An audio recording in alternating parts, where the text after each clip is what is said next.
Bonjour, si vous êtes enseignant au CM1, notamment au Togo, et que vous cherchez des solutions concrètes pour aider vos élèves en difficulté de lecture, alors vous êtes au bon endroit. On va explorer ensemble une ressource vraiment pratique qui a été pensée pour la classe et testée sur le terrain. L'idée, c'est de repartir avec des outils que vous pourrez utiliser dès demain. Voilà la question. La grande question qui nous préoccupe tous, pas vrai? Comment on fait concrètement dans nos classes souvent hétérogènes? C'est un défi qu'on connaît bien. L'objectif aujourd'hui, c'est justement d'apporter une réponse claire, simple et directement applicable. Alors, voici notre parcours. On va commencer par l'idée de base, un défi et une solution toute simple. Ensuite, on plonge dans le concret avec deux exercices phares, les mots à trous, puis les mots flash.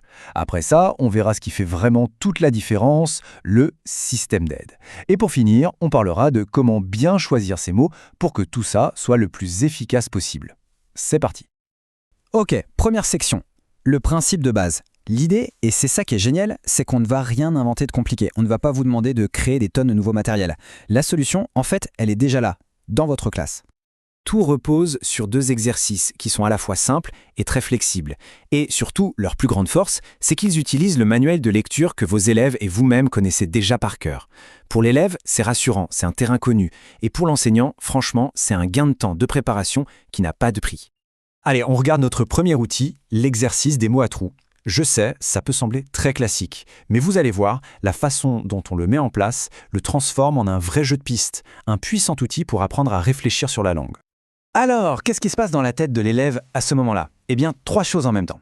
D'abord, il anticipe, il essaye de deviner la suite. Ensuite, il déduit, il utilise les indices du texte un peu comme un détective. Et enfin, il travaille l'orthographe au moment d'écrire le mot. L'élève n'est plus un simple lecteur, il devient un enquêteur du sens. Et le déroulement est très bien rythmé, en 3 temps. On commence par un moment collectif à l'oral. Là, toutes les idées sont les bienvenues, ça fuse. Puis, on passe à un temps individuel sur l'ardoise. Chacun se lance, essaie, et on termine par une correction tous ensemble au tableau, qui permet de bien fixer les choses. Ce rythme, ça permet de garder tout le monde accroché. Attention, pour que la magie opère, il y a 3 petites règles d'or à respecter. 1. On écrit tout le texte au tableau pour que les élèves aient tout le contexte. 2. On efface entre 5 et 10 mots, pas plus, pour que ça reste un défi réalisable. Et 3. La règle la plus importante, ne jamais, au grand jamais, effacer 2 mots qui se suivent. Sinon, on casse tout l'effet de déduction et l'exercice perd son intérêt. On arrive maintenant à ce qui est, pour moi, le véritable cœur de cette approche, son ingrédient secret si vous voulez. C'est le système d'aide. C'est ce qui va permettre à chaque élève, même le plus en difficulté, de se sentir en sécurité et de réussir.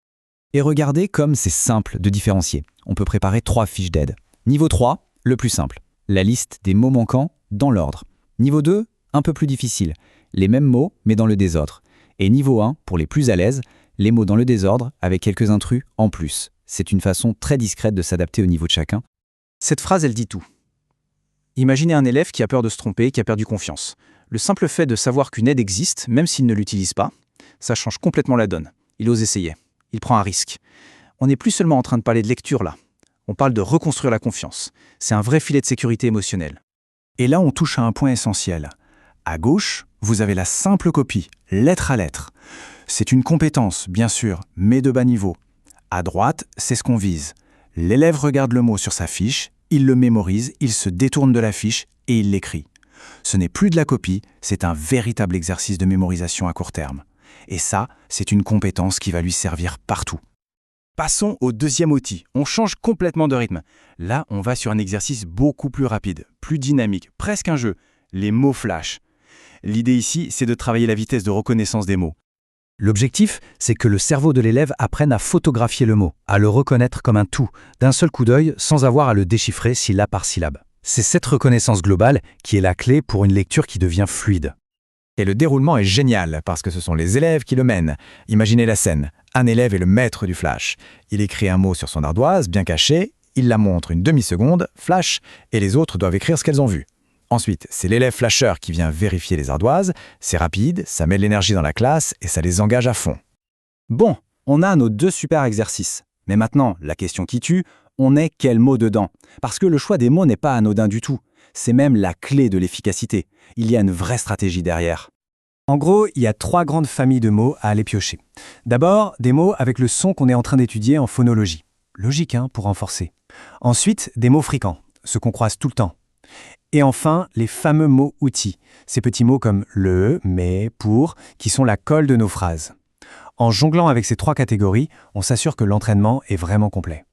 Pour conclure, on voit bien que ces 2 exercices sont bien plus que de simples techniques de lecture. En fait, en proposant aux élèves des défis à leur portée, avec un soutien qui est toujours là s'ils en ont besoin, on leur permet d'accumuler les réussites. Et petit à petit, on ne leur apprend pas juste à lire, on les aide à changer le regard qu'ils portent sur eux-mêmes.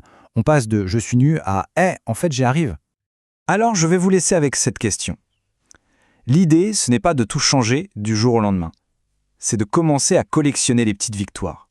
Un mot trouvé tout seul. Un mot flash écrit sans erreur. Demain, en classe, quelle pourrait être la première petite victoire d'un de vos élèves grâce à ça? Parce que chaque petite victoire est une brique de plus pour reconstruire la confiance.